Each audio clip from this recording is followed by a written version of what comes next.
صباح الفل يا شباب. النهارده يوم 11 يوم مميز. فاضل 5 ايام على البطوله، هنلعب ان شاء الله يوم 16. بس احنا دلوقتي في مدينه جده. حصل ساعتها كده حوارات شويه في حجز الطيران وبتاع، فاضطريت ان انا احجز من مصر، الطياره من مصر بعدين لجده، ومن جده اقعد بس ابات لي يومين كده اريح شويه واكل طبعا واظبط دنيتي كده عشان الوجبات والكلام ده والطبخ وكده.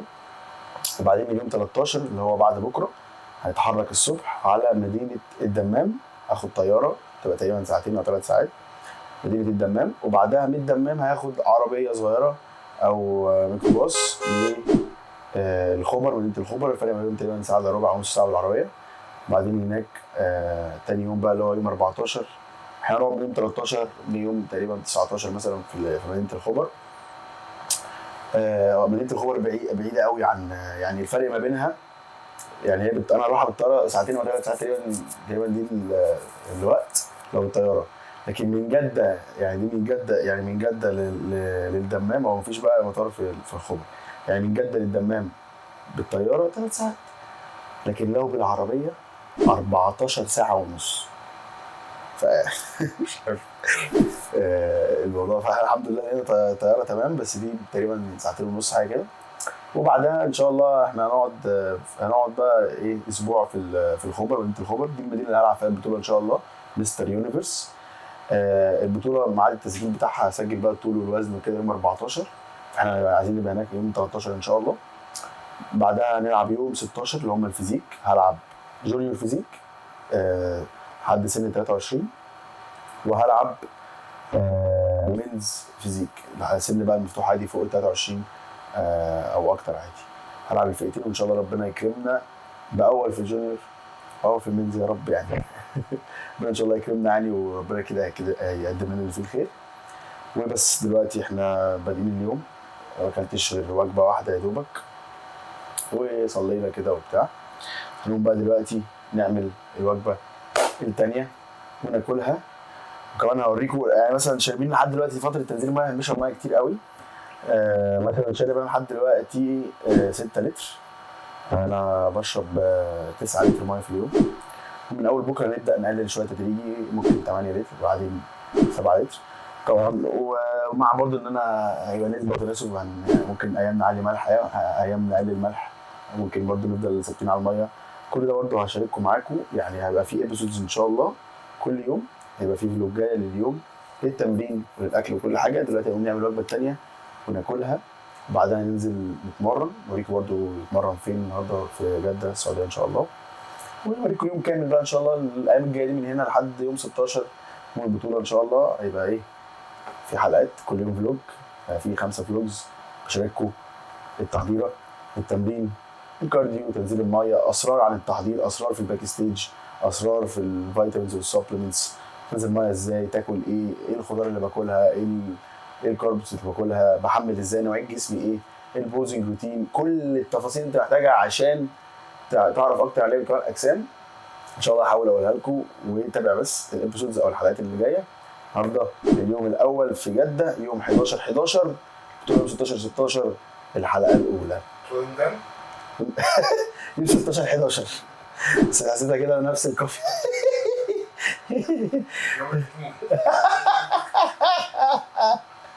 دلوقتي ده مطبخنا الجميل. الدنيا متهرجله شويه، بس احنا شغالين اليومين بقى في ايه، فمش لازم بقى نقعد. دي شنطه زباله عادي جدا.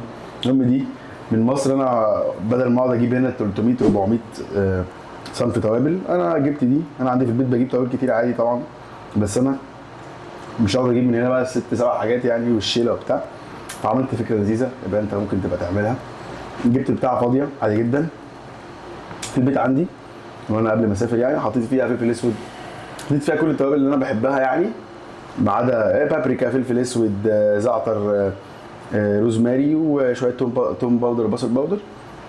حطيتش طبعا ملح، الملح لوحده، ملح الهيمالايا البامبا، ده ملح مهم جدا، والملح ده والنوع الملح ده هو اللي مهم.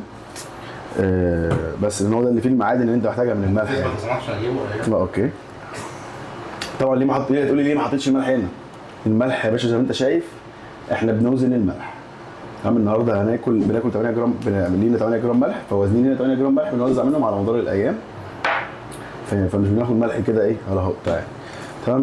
تمام.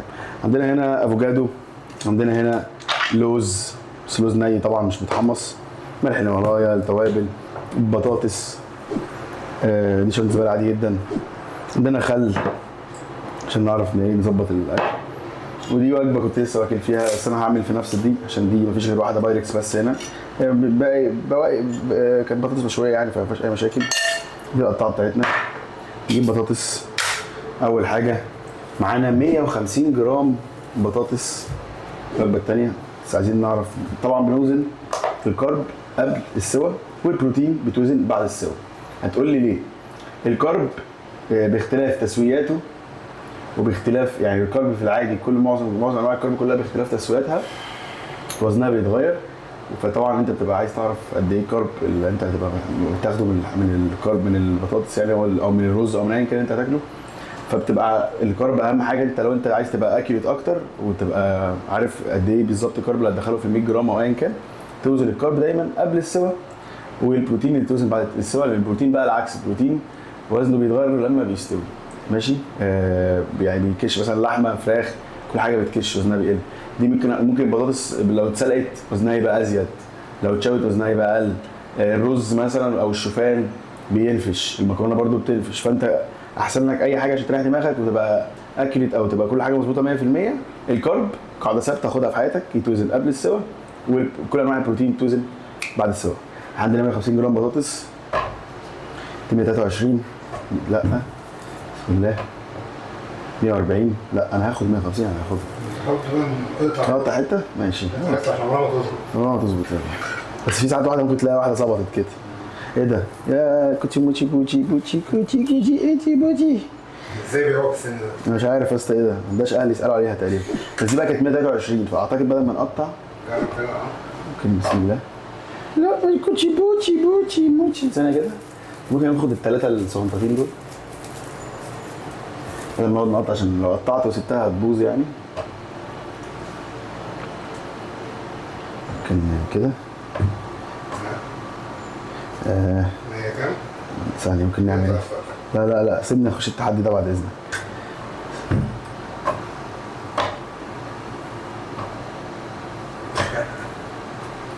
مشاكسة جدا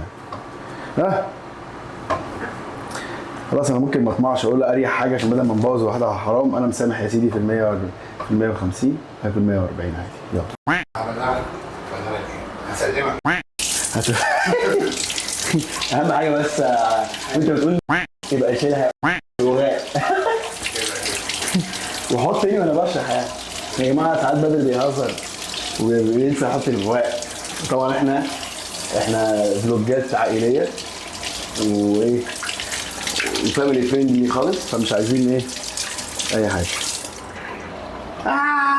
انت ازاي تعمل 40 لك 50؟ ايش يا باشا؟ هنجيب يا باشا البطاطسايه بكل سهوله. انت عندك كذا طريقه تعمل بيها بطاطس لو انت بتحضر بطولات. يعني مش بتكلم في الطريقه العاميه، انا مش الشيف الشربيني. انا كان لو انت بتحضر بطاطا او مش على دايت تجيبها زي ما هي كده. وانت لو عندك مايكرويف، طبعا للاسف احنا كنا طالبين مايكرويف في الشقه دي والراجل قال لنا عندنا مايكرويف، ولما جينا خرتقنا ما لقيناش المايكرويف. فطبعا دي كانت مشكله كبيره.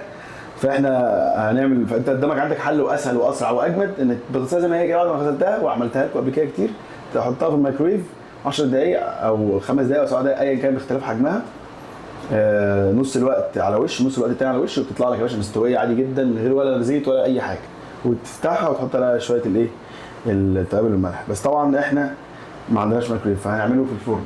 طبعا الفرن هياخد وقت اطول، بس الصراحه كطعم او تسويه بتبقى احلى. بس انت بقى مش هينفع تدخلها كده. انت ايه يا اما لو هتدخلها كده سيبك مش عايز تقطعها، هتحطها في ورقه فويل وتقفلها كويس وتدخلها في البايركس دي وتدخلها كده فرن كده هتستوي. لكن لو انت ما عندكش ورق فويل، وانا مش هجيب ورق فويل بصراحه، مش لازمه يعني مش هستعمل كل ده. تقطعها يا باشا كده اهي قطع وترصرصها زي صينيه البطاطس اللي باللحمه مفرومه اللي امك وامي بتعملها.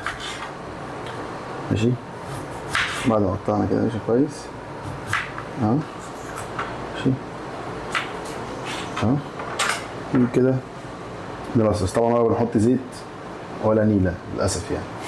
وفي نفس الوقت كنت في بام سبراي بس برضو مش موجود، لو لقيناه ممكن نجيب. بس كده بس كده زي ما هي كده. تقوم جاي فاتح الايه، جايب البوتاجاز، نفتح البوتاجاز درجة حرارة أعلى حاجة، نجيبها كده أعلى حاجة برضه ماشي. بسم الله الرحمن الرحيم. نقول لها خش. عقبال بقى ما البطاطس تتعمل نعمل الفراخ. طبعا زي ما قلت لكم ما عملناش زيت ولا لينا نيله، حتى البام سبراي اللي بيبقى قليل السعرات. خدوا بالكم هو البام سبراي مش قليل السعرات، هي الرشه لو لمده اقل من ثانيه بتبقى 2 كالوري مثلا. وطبعا هو بيكتبوا 0 كالوري ان انت لو اي منتج وزاره الصحه العالميه لو اي منتج السيرفنج بتاعه او الجرام بتاعه ايا كان اقل من 4 كالوري ممكن عادي جدا تلاقي المنتج مكتوب عليه 0 كالوري. لكن مفيش حاجه اسمها منتج 0 كالوري ولا في اي حاجه في الدنيا 0 كالوري غير الميه. فانت ما تلاقيش ان البام سبراي ده مثلا مكتوب عليه 0 كالوري فانت تقوم هتلاقي نفسك كانك كده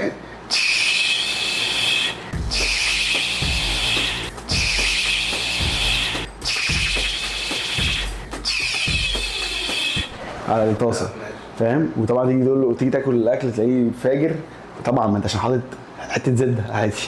فانت لا البام سبراي لو هتجيبه انت هو فكره ان هو حاطط لك زيت في ازازه بخاخه قويه، فالبخاخه بس تعرف توزع، فانت ترش رشه بس فتوزعت حلو، فتلاقي فعلا ان صافي الدهون اللي انت خدتها من الزبده اللي جوه او الزيت اللي جوه 1 ولا 2 كالوري. عندنا 100 جرام اللي زي ما قلت لكم الوجبه الثانيه 150 جرام بطاطس قبل السوا و100 جرام فراخ بعد السوا.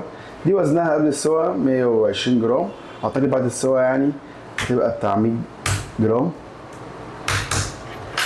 احنا عايزين بقى ايه نبططها شويه عشان تستوي حلو وتتوزع ونعرف نقطعها كمان، عشان انت في العادي انت بتحضر بطولات والاكل بيبقى قليل شويه.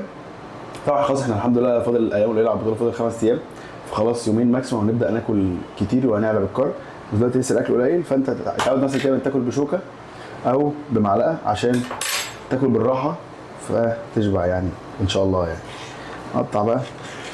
طبعا احنا بعد ما غسلناها كويس من الميه وحطينا عليها خل وشويه او كنا نقعينها بخل وكده فايه، لكن انت الاول تجيب صدور الفراخ تغسلها كويس وتحط عليها خل وليمون، ولو انت مش بتقيس ملح او مش فاضي البطوله حط عليها الملح اوريدي في التتبيله.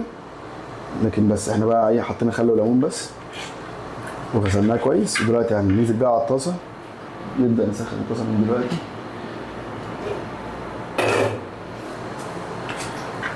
خلي بالك ما تحطش البتاع تكون بايركس 15 عين عشان ممكن تبقى عين هي مش مفتوحه، ممكن بقى تبقى مره كانت سخنه ولا حاجه تبقى مفرقعه. عيب عليك بس عامه يعني. طب انت بتصور لسه بقول لك صح؟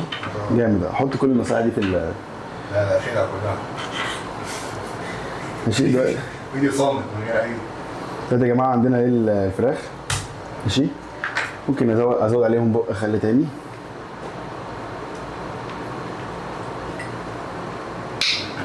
انتوا شايفين يا جماعه انا اتلسعت، مش عارف هتبان ولا لا هنا مش باينه.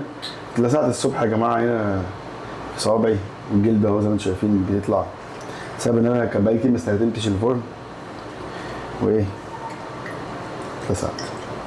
شويه خل ايه ننزل علينا بالتتبيله.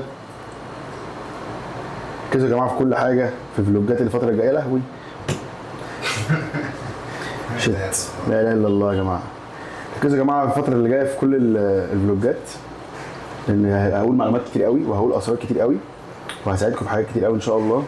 عشان لو اي حد ناوي انه يلعب بطوله او عايز يلعب كمان اجسام او عايز يعرف ايه كمان اجسام حتى فضولا يبقى مركز وعارف الدنيا فيها ايه ويعرف الدنيا من جوه عامله ازاي. ماشي بس كده تمام. طبعا يفضل ان انت تبقى حاطط الفراخ في تتبيله قبلها بيوم وحاجات عشان التتبيله تمسك وتبقى في طعم فراخ حلو. بس للاسف احنا الفتره اللي احنا بناكل احنا جعانين وكمان مفيش وقت وحوارات قد كده فايه كام ده ان شاء الله بعمل لكم فلوجات زي ما انتم بتشوفوا يعني وانا في الروقان بقى لما نخلص البطوله باذن الله.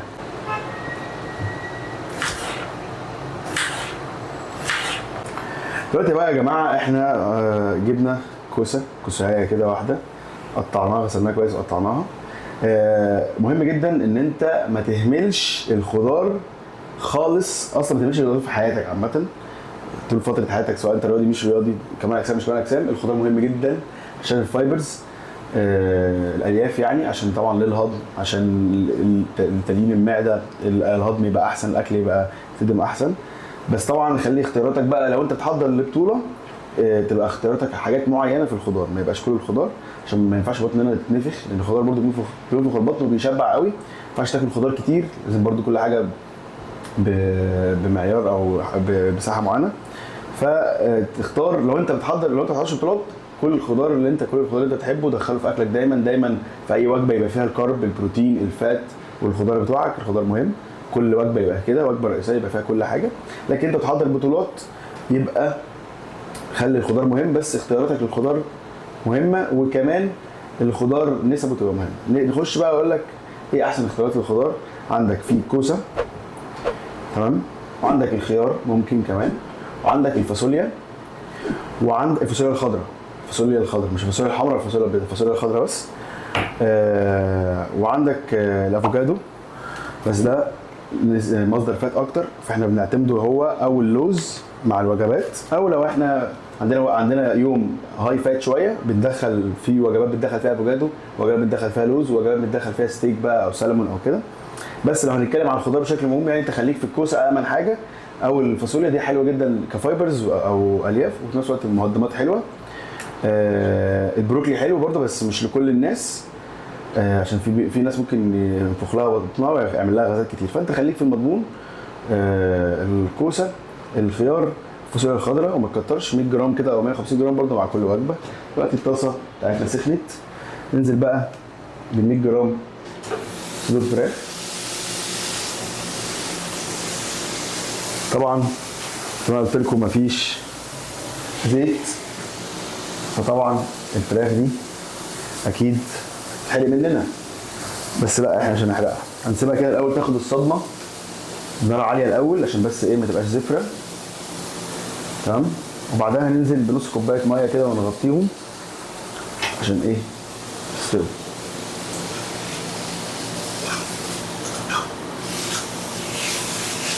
عشان انا اتلسعت الصبح زي اللهبل، كنت حاطط البطاطس بتاعه وبفتح عادي اكني بفتح دولاب، مسكتها بايدي كده، اتلسعت جنب الصبح مش عارف مش باينه. فدلوقتي انا الفوطه مغطينها كويس قوي، تحس انها مأذون. انت تلف الفوطه كده تطبقها على ايدك اكتر، هيرجع يعني اعملها طبقتين على ايدك كده. ما هي دي هي اعلى حاجه. لا يعني قصدي خليها كده وامسكها كده على طول، فاهم؟ انا عامل كده بس عشان اعرف اخش، عشان هي جوه يعني. بص تعالى كده عشان تعرف بقى تمسك الفوطه. ما تقلقش.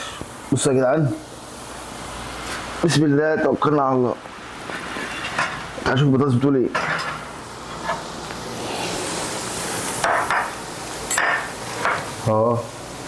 ماشي، نقلبها بقى على الناحيه التانيه كده. ابتدت هي تقول شويه اهو.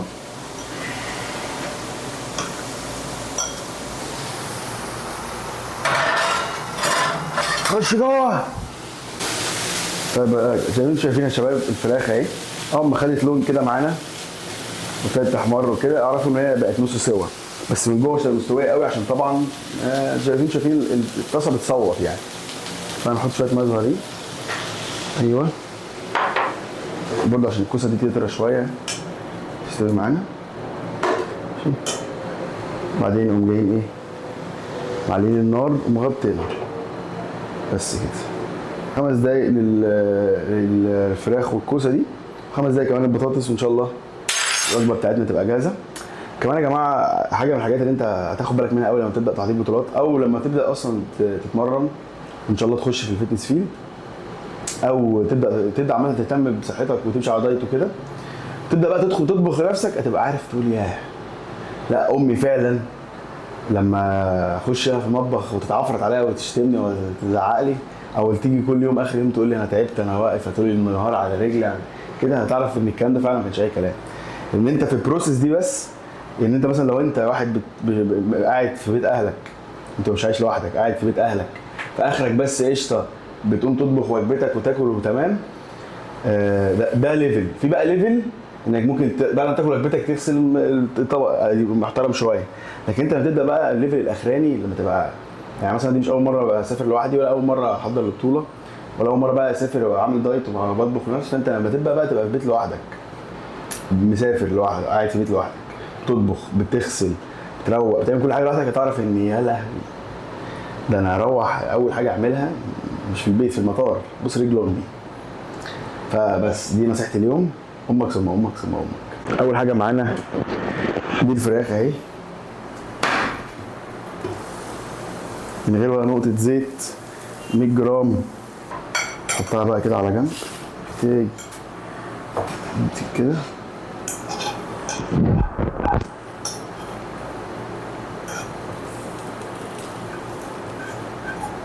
وجبه شكلها انا عارف مش هتفاجئ الناس كتير، بس هي دي البطولات يا جماعه. ثانيه نحط الملح اهو، ده الملح اللي احنا وزنينه ماشي. نوزع كده بقى على الوجبه، نوزع على البطاطس وعلى الوجبه بس كده. كل شويه كده نوزع من ال 8 جرام بتوعنا على الوجبات. كل يوم طبعا الملح وزنه الملح اللي بيبقى علينا بيتغير، وبرده الميه. كل يوم هتيجي بقول لكم نسبه الملح اللي عليها النهارده ايه، الوجبات اللي هاكلها ايه، هشيك كل حاجه. السلام عليكم. الوجبه الثالثه نفس الوجبه الثانيه، 100 جرام كوسه، 150 جرام بطاطس قبل السوا، 100 جرام فراخ بعد السوا.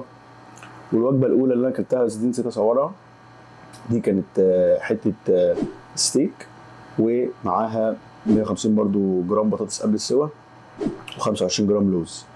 تمام، هنخلص الوجبه دي لما خدنا دش نلبس نروح على الجيم. احنا في جيم وقت اللياقه ما شاء الله، جيم اللهم بارك، تحفه تحفه تحفه. الجيم 4 ادوار، اللهم بارك يا جماعه. الجيم جميل قوي. اول حاجه احنا عندنا هنا في تراك، واخدين بالكم، وتحت التراك ده في بول، تمام، يعني بسين اهو، وشايفين الفيو بقى، هو كمان اوبن اير كده، اوبن اير التراك والبسين مع بالليل. شايفين بالليل اصلا الانوار عامله ازاي.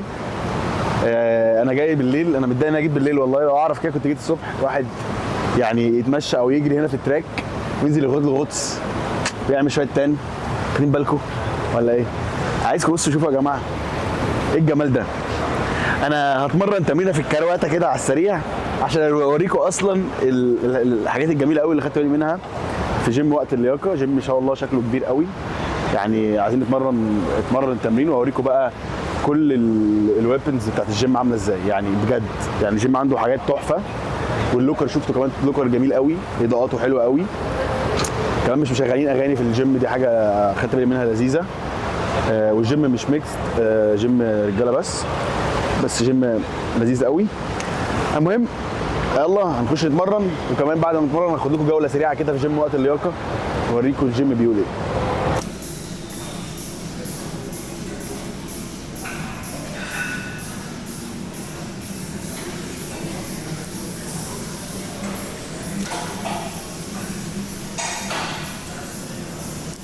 تمرينتنا بقى بكل بساطه الفتره دي ما بنشيلش اوزان عاليه تماما.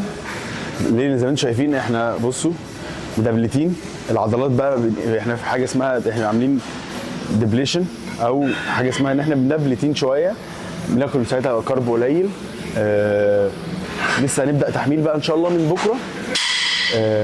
كده هيبقى فاضل على البطوله من بكره 4 ايام. فاحنا الاسبوع او ال10 ايام اللي بيبقى قبل البطوله نعمل حاجه اسمها ديبليشن، يعني بنقعد نلعب عدد كتير، التمرين بيبقى خفيف خالص، بنركز اكتر ان احنا نعمل بامب ونلعب عدد اكتر مش اوزان. التارجت بتاعنا بس ان احنا نضخ دم عشان نتفادى طبعا الاصابات، وعشان فتره تنزيل الميه مفاصلك بتبقى طبعا فاضيه، وممكن وبتبقى طبعا في وجع شويه، وممكن كمان يحصل اصابات. فعشان نتفادى خالص المواضيع دي بنضخ بس دم في العضلات. ده رقم واحد. رقم اتنين بيبقى الكارب طبعا قليل، وبعدها بعد ما العضلات زي ما انتم شايفين حجمي طبعا اكيد واضح ان هو ايه قليل خالص. العروق مفيش عروق رغم انها ناشف، كل ده بيبان لان انتوا زي ما انتم عارفين ان ده بيبقى فتره الدبلته، احنا مدبلتين. فده الحجم بتاعي دلوقتي. البامب برده بيبقى البامب مش البامب اللي انتم متخيلينه، والعروق بتبقى قليله، وكمان عشان الاكل قليل. من بكره ان شاء الله نبدا تحميل واحده واحده. التحميل ده بقى بنعلى شويه بالكربوهيدرات، هتشوفوا كل حاجه يعني من الفتره الجايه. بس باختصار فتره الدبلته تمرين العدد كتير، اوزان قليله، ضخ دم بس، الكارب بيبقى قليل. بعدين بنبدا نعلى بالكارب، نظبط الدنيا في فتره التحميل، بس برضه ستيل التمرين بيبقى خفيف غلط ضخ دم وخلاص. يلا بقى التمرين بتاعتنا النهارده هي خلفيات. انا البروجرام بتاعي الفتره دي بلعب يوم اماميات الجسم، يوم خلفيات الجسم، بس ما بلعبش رجل، بلعب سمانه بس. زي ما انتوا عارفين انا ده اللي بيظهر مني في الفيزيك، انا ما بلعبش رجل. مش عشان انا مش مهتم بيها، مهتم بيها جدا على مدار السنه على فكره، بس لازم قبل برضو البطوله قبلها باسبوع، لدرجه ان احنا الابر بادي او الجسم الفوقاني او النص الفوقاني هو اللي بيبقى الاهم ان هو يبان. فبنلعب بلعب يوم اماميات، ممكن الناس تلعب بوش، ممكن الناس تلعب بول، ممكن تلعب كل واحد بقى بيقسمها براحته. انا بلعب بوش يوم اماميات الجسم كلها، يعني الكتاف الامامي، الكتاف الجانبي، الباي، الشيست، الابس، تمام. واليوم اللي هو عندي النهارده اللي هو الخلفيات، عندي كتاف خلفي، عندي تراي، عندي الظهر كله، وقطنيه برضو، وكمان الميدل سيكشن بقى ايه، نلعب شويه جناب كده عشان المنشريات، وبرضو ممكن نلعب شويه بطن على خفيف، ونلعب طبعا سمانه. في اليومين دول بنلعب سمانات كده عشان السمانه بتبان معايا. طبعا انا بلبس شورت، الفيزيك احنا بنلبس شورت، ما بنلبس حاجه قصيره، فبيبقى اهم بالنسبه لي ان انا ادي على قد ما اقدر جسمي الفوقاني حقه على قد ما اقدر كبامب. هنعتمد بقى في نظام تمريننا على السوبر سيتس. ايه السوبر سيتس؟ سريعا انت بتلعب شكلين، سواء شكلين عضلتين مختلفه او نفس العضله، سوبر سيتس في بعض. بتلعب مجموعه، يعني لسه انا هلعب اهو دلوقتي بول داون او سحب واسع الجهاز. طبعا احنا بنلعب اجهزه اكتر الفتره دي، ما بنلعبش اوزان حره خالص، برضه عشان نتفادى الاصابات وعشان نعرف نتحكم اكتر ونستهدف اكتر العضله اللي عايزين نلعبها. نلعب دلوقتي سحب واسع سوبر ست في سحب واسع من تحت يعني شويه، او رو كده، تمام. فهلعب دلوقتي مجموعه، وعلى طول من غير ما اريح هلعب مجموعه هنا، بعدين بقى اريح دقيقه، وهكذا 4 مرات اللي هم 4 مجاميع. فالمجموعه بمجموعتين على شكلين. ليتس جو.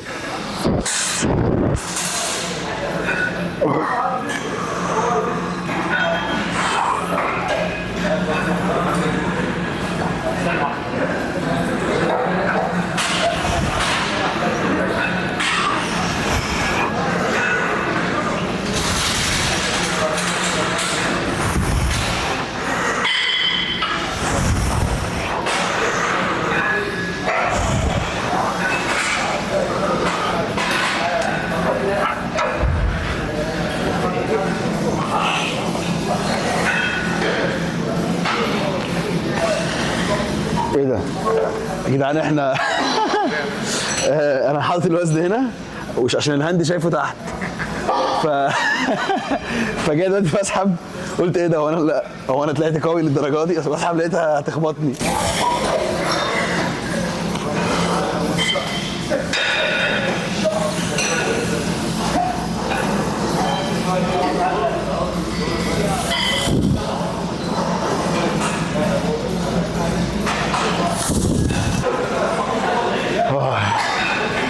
دي كده اول تمرين، تبقى 4 مجاميع، مجموعه سحب واسع امامي، مجموعه سحب واسع من تحت كده، ده اللي هو ده اسمه لو رو، وده بول داون، ماشي. مجموعه هنا، مجموعه هنا، مجموعه هنا، مجموعه هنا، 4 مرات. بعدها نخش على الشكل اللي بعده.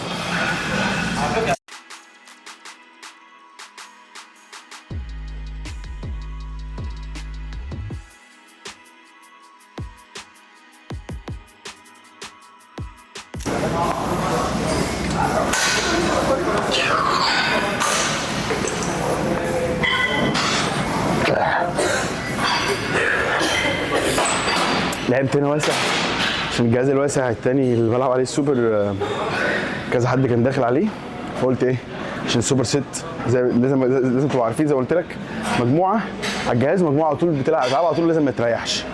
فعشان كده ايه لعبت ده واسع برده، يمشي بدل الواسع ده مش مشاكل، كده احنا هدفنا برده البامب قوي، فمش مهم عندنا السيكونس، يعني طبعا السيكونس او ترتيب الاشكال والتمارين في نظامك التمريني مهم جدا. ده في العادي دايما، لكن زي ما قلت لك احنا هدفنا الفتره دي البامب او ضخ الدم بس. فعادي لو عشان الوقت او عشان البامب ما يروحش منك انك انت تعمل كده، لكن في العادي لازم تركز في الترتيب عشان ترتيب الاشكال والتمرين مهم. نلعب بقى سحب واسع بس الزاويه دي، ماشي؟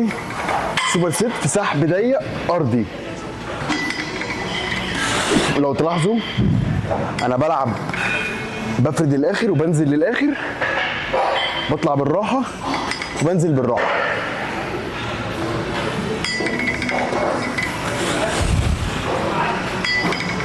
مفيش بقى اي عتاله خالص، مفيش ان انت تكسر اوزان، انت بتلعب حرفيا ب 30 او 40% بس باوزانك عشان بس تدي شويه بامب، وعشان ايه؟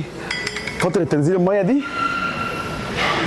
جسمك بيبقى مش مؤهل تماما ان انت تعاند او تزود اوزان.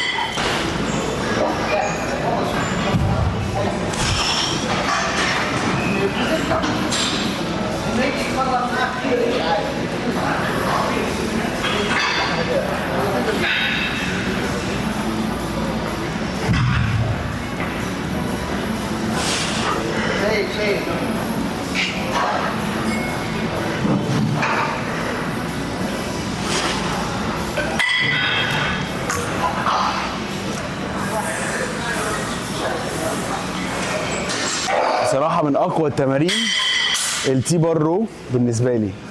فأنا إيه؟ هلعب السوبر ست، هلعب سوبر ست هنا واسع، مجموعة واسع كده، مجموعة ضيق، 10 عدات و10 عدات، دي المجموعة.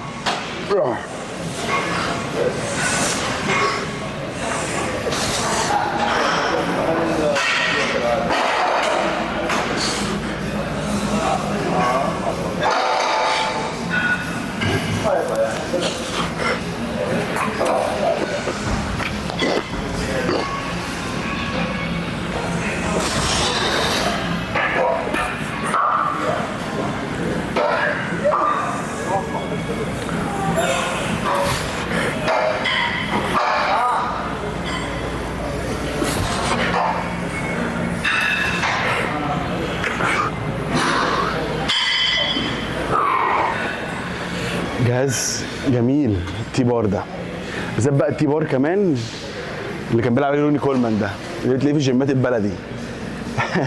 بس مش هتلاقيه دلوقتي خلاص في اي حته يعني. التمرينه خفيفه لذيذه، لازم تبقوا عارفين ده. 4 اشكال ظهر، يعني 4 اشكال ظهر، شكلين كتف، شكلين تراي، ونلعب شويه سمانه بس كده. ممكن ايه شويه قطنيه وشويه كرش، اوكي؟ بس طبعا التمرينه كلها شكلين، اول شكل بس ال4 مجاميع، باقي الاشكال كلها 3 مجاميع، وعدد قليل من 15 عده ل 15 عده في كل شكل. سوبر ست.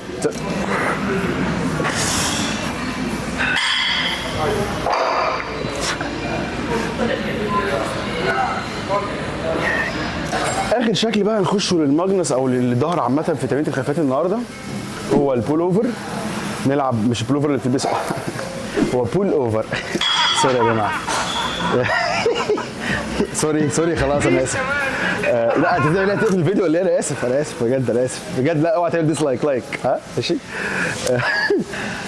نخش هنا ننهي بقى الفينيشر، ننهي بقى شريط الظهر 3 مجاميع ومجموعه 20 عده وزن خفيف.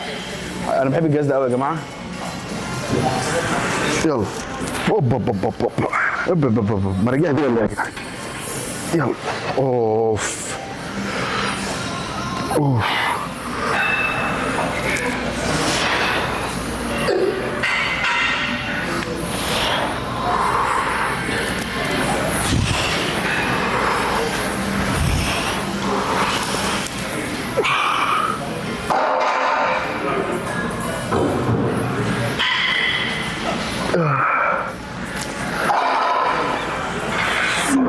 قعدتي عليه مش مظبوطه.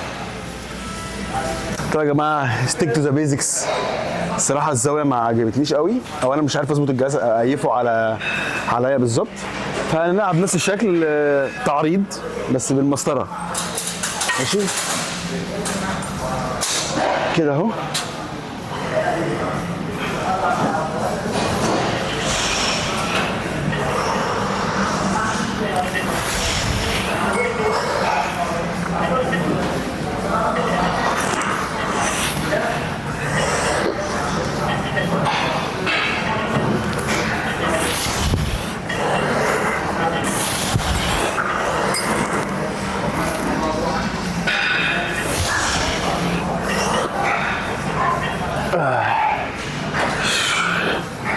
كده في اللزوز كده هنلعب مجموعتين كمان، ونلعب بعد كده شويه قطنيه، نخش بقى على الكتاف الخلفي وايه التراي، نلعب لها كده مجموعه عقله كده يعني.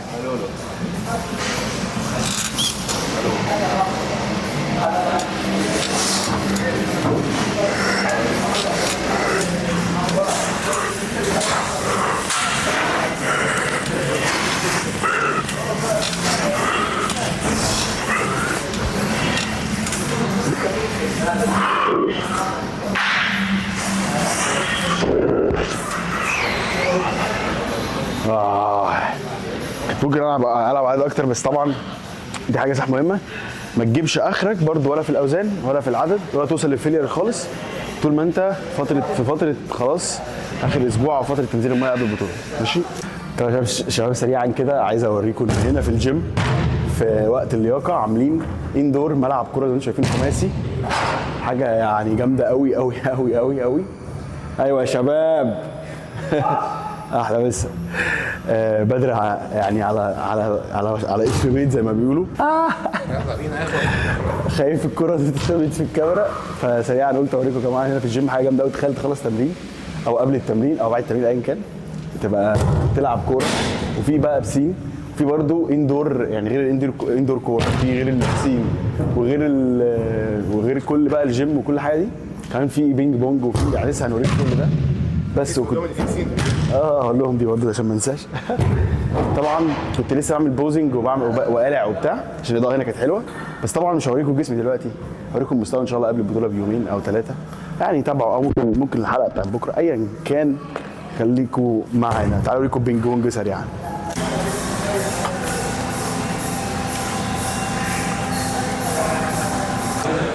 يلا. طيب يا شباب، بمناسبه الوايت فرايداي او الجمعه البيضاء، ما تقولش بلاك فرايداي، قريبي فيت عامله لك خصم 50% على اشتراك الشهر واشتراك ال3 شهور، وده من هنا لحد ممكن لما نخلص البطوله، ممكن بعد البطوله، ممكن لحد اخر الشهر، نخلي الناس تتبسط عشان بمناسبه ان العروض اللي ما بتخلصش بتاعت الشهر ده ان شاء الله.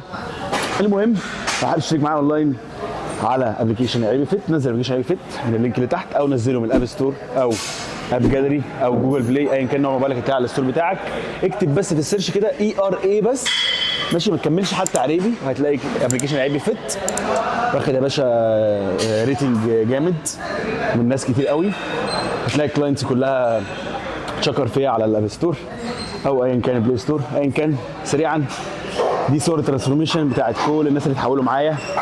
هتلاقي اكيد نوع جسمك فيهم، سواء انت عايز تخس، عايز تزيد، عايز تعمل عضلات، عايز توصل للفورمه اللي انت عايزها. ابدا السنه الجديده والحق عرض الوايت فرايداي من عريبي فيت، تاخد نظام التمرين ونظام الدايت محسوبين 100% لجسمك ولهدفك ولوزنك، وكمان نسبه الميه اللي انت محتاجها، نسبه الكارديو اللي انت محتاجه، نسبه الملح اللي انت عايزها على الوجبات. متابعه طبعا شخصيه معايا، بتابعك كل يوم على الابلكيشن، برد على اسئلتك في خلال 24 ساعه لو عندك اي اسئله، ده غير وصفات الدايت وفيديوهات التمارين وشرح التمارين في المجاميع بكل حاجه، كل حاجه هتحتاجها على الابلكيشن عريبي فيت. الكل يا جماعه بيقعدوا يقولوا رجلك ضعيفه رجلك ضعيفه رجلك ضعيفه. يا جماعه نقط ضعفي انا واخد بالي منها وعارف والله، هو الدراع تمام، الباي ورجلي الحمد لله، عندنا كتاف، عندنا شيست، عندنا كل حاجه الحمد لله. بس طبعا انا مش هحكم على الحجم دلوقتي عشان زي ما انتم عارفين دلوقتي انا دبلان عشان تنزيل الميه، لكن في العادي يخش عندي على البروفايل. انا معظم صوري كلها معظم فيديوهاتي فيديو هيخش على فيديوهات من غير ايديت ومن غير اي حاجه، وهو يا عم ده من غير اي ايديت ولا اي حاجه. رجلي اهي اهو اهي زيرو بامب، مفيش بامب ومدبلت كمان، دي رجلي وانا بقول لك انا متفق معاك ان انا نقطه ضعفي فعلا رجلي، بس والله بلعبها برجوله قوي طول السنه وعمري ما فكستها. بس انا جيناتي فعلا فيها مش احسن حاجه، هي والدراع التطور فيهم بيبقى ضعيف.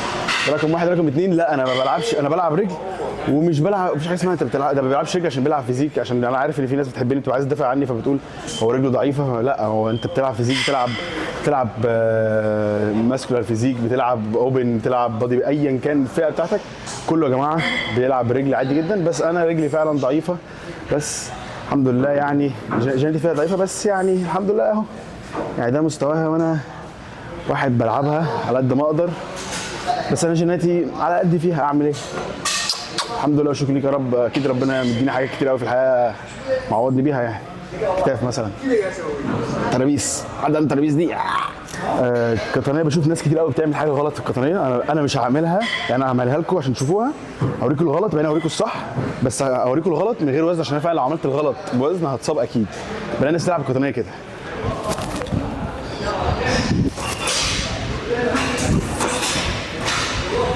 لا يا جماعه لا خالص. انت بجد انت ممكن يحصل لك اصابه فظيعه وانت حتى مش شايل وزن والله. لا بص، سواء بتلعب قطنيه وعايز تتارجت القطنيه، تمام، تنزل لحد الاخر خالص اهو، الاخر خالص، تطلع لحد النص، تنزل لحد الاخر خالص، تطلع لحد النص.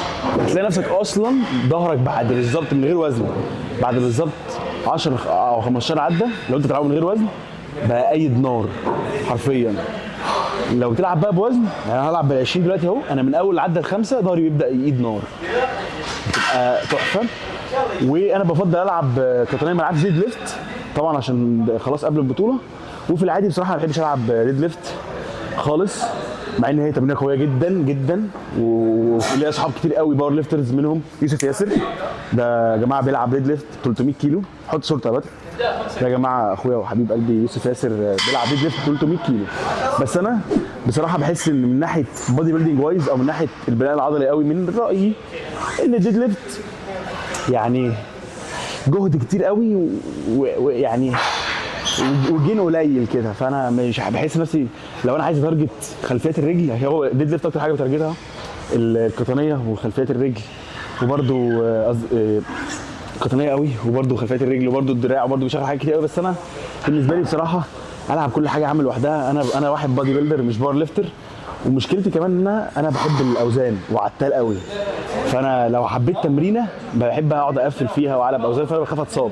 فالديد ليفت بصراحه ما بلعبوش في العادي كتير، بلعب اكتر قطنيه لما ببقى عايز تارجت قطنيه، وبلعب باوزان عادي وبس. ما بحبش العب ديد ليفت قوي يعني. بس حسيت ان انت ما بتحبش تلعب بالليفت. انا عارف يا اسطى، بس اعمل ايه؟ دي اتش دي يا اسطى، والله تحملني، انا اسف والله.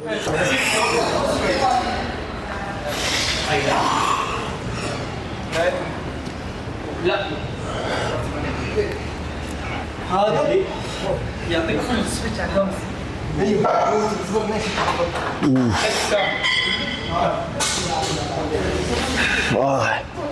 حلو قوي كده يا جماعه. دي المجموعه ال 15 مثلا، عشان بدر كل ما هيصور حد يعدي او حاجه بتحصل، او بوكسري يبان مثلا عشان كان عايز يجيب ظهري. فانا لعبت 9 عدات بس كده عشان اوريكم الاداء وخلاص. فبس حلو عشان ظهري فعلا يعني قد نار. العب تراي بالشكل ده. هنلعب بقى الشكلين تراي دول، مش هنلعبوا سوبر ست، هنلعبوا لوحدهم عادي، تمام. شكل هنلعب حبل دلوقتي، وممكن نشوف بقى لو في جهاز رايق هنا تاني. هنلعب هنا 3 مجاميع في 20 عده كده بوزن خفيف.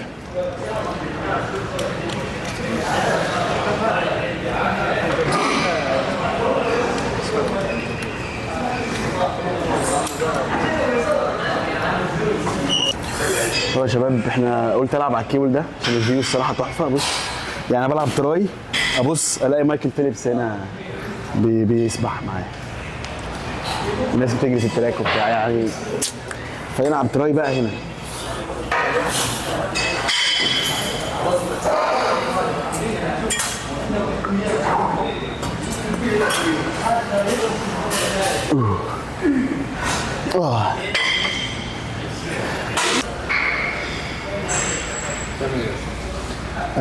مش عايز اخسر، بحاول ما اخسرش بس. يا جماعه الفكره بتاعتي دي مفيده. انا دلوقتي بسيبكم انا بلعب ايه يعني. طبعا وانا بلعب عدل دلوقتي، فحلاوتها في ايه؟ ان هو بيخلي انك وانت باصص على الشاشه يعني لسه انا بلعب، هي المفروض ان هي ده كتف خلفي ماشي. بصوا بقى، بتخليك ان انت تلعب وانت مش واخد بالك مدى حركي كامل، وفي نفس الوقت تبقى في سلو موشن. انت مركز على اللعبه بس تلاقي نفسك بتعمل سلو موشن على العضله، فعامل تنشن او عامل ضغط اكتر على العضله انت بتلعب. بس حقيقي انا ده عاجبني الشاشه دي، بس انا طالما حاطين الشاشه هنا يبقى كده هيقعد كده هيبص كده. فده لو كتف خلفي بتلعب عليه كتف خلفي ازاي؟ انا مش حاسس يعني كده، بس مش حاسسها خالص يعني كده. هي رينج موشن ضعيف يعني. انا بصراحه حتى لما زودت وزن يا جماعه لقيت ان كتف خلفي مش شغال بشكل حلو قوي يعني. تعالوا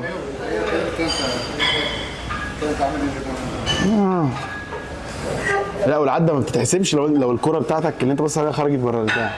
حاجه جميله جدا الصراحه يا جماعه. لا دي حاجه لذيذه من تكنو، ده تقريبا الموديلات الاخيره من تكنو يعني. اجهزه تكنو لذيذ والله يا جماعه. باتر فلاي عادي جدا. يا لهوي ما قالش حاجه يعني، ما اشتكاش، ما قالش اي حاجه.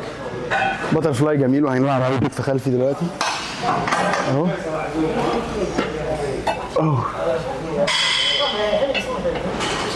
حلو كده.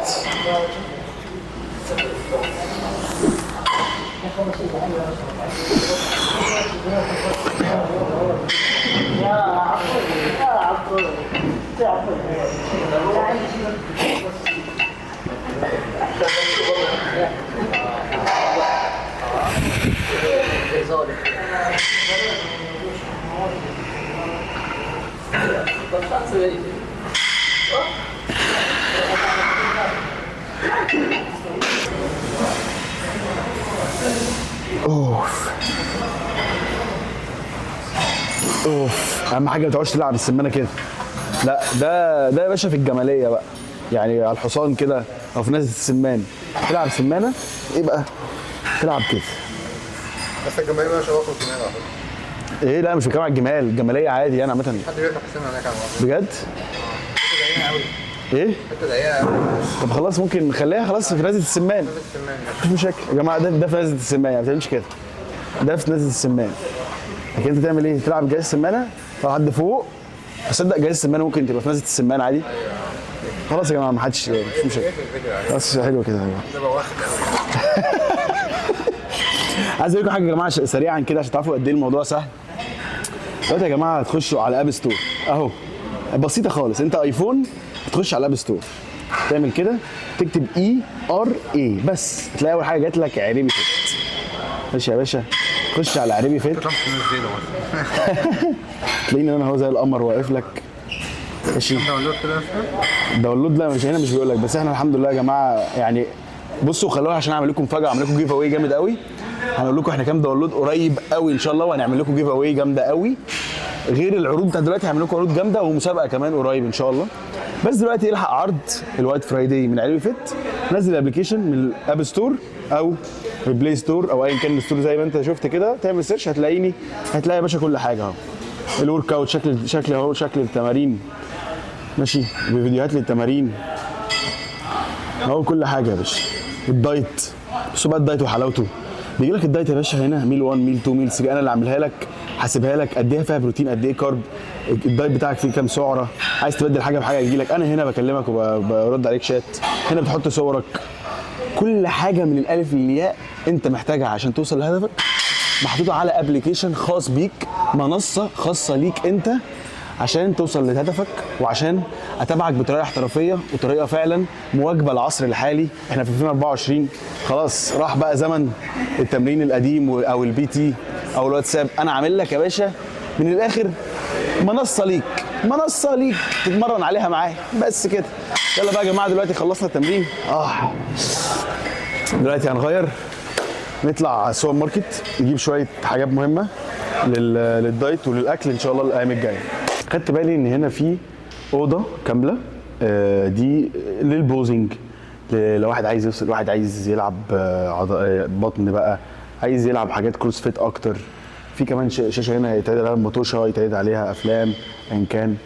دي بتبقى برضه في نفس الحته اللي فيها الدور. بصوا هنا برضه كمان هنا في ده الكارديو كله، اجهزه الكارديو كلها، ستير ماستر بقى، المشايه، كل حاجه. وفي بقى حاجه جميله قوي واجواء جميله قوي عاملينها في جيمات كتير عندهم الرومز او الاوضه اللي بتبقى فيها السايكلينج او كده.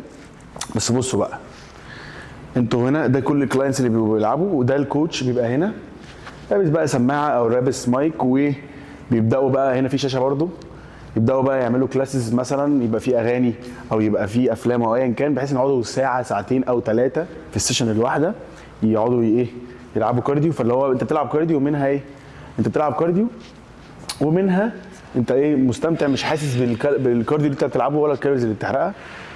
وعاملين اجواء لذيذه قوي قوي قوي قوي.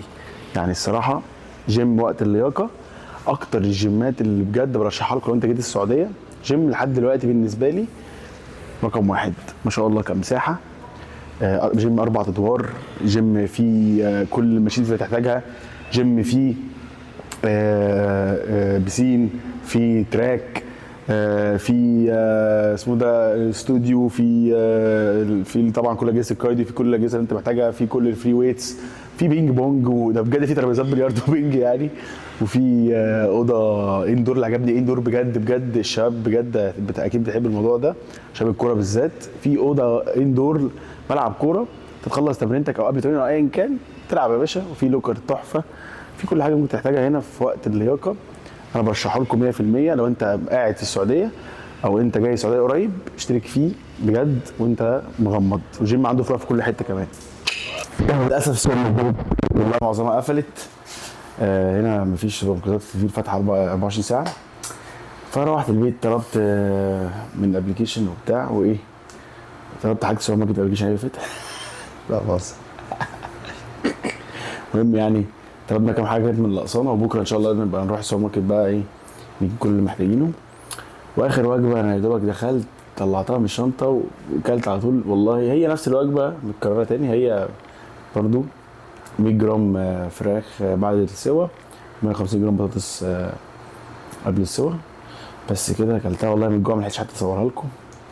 بس تصبحوا على خير. ده كده كان اول يوم واول حلقه من رحله مستر يونيفرس بطوله. هننام دلوقتي وبكره الصباح رباح ان شاء الله نقول لكم نشارككم حاجات جديده، حاجات مختلفه، اسرار تانية بقى، ونخش بقى كده. يبقى فاضل لنا 4 ايام على بطوله مستر يونيفرس في الخبر ان شاء الله. السلام عليكم. ده بجد مش عشان الفلوج، انا هنام كده خلاص يعني. يلا اطلع بره بدري.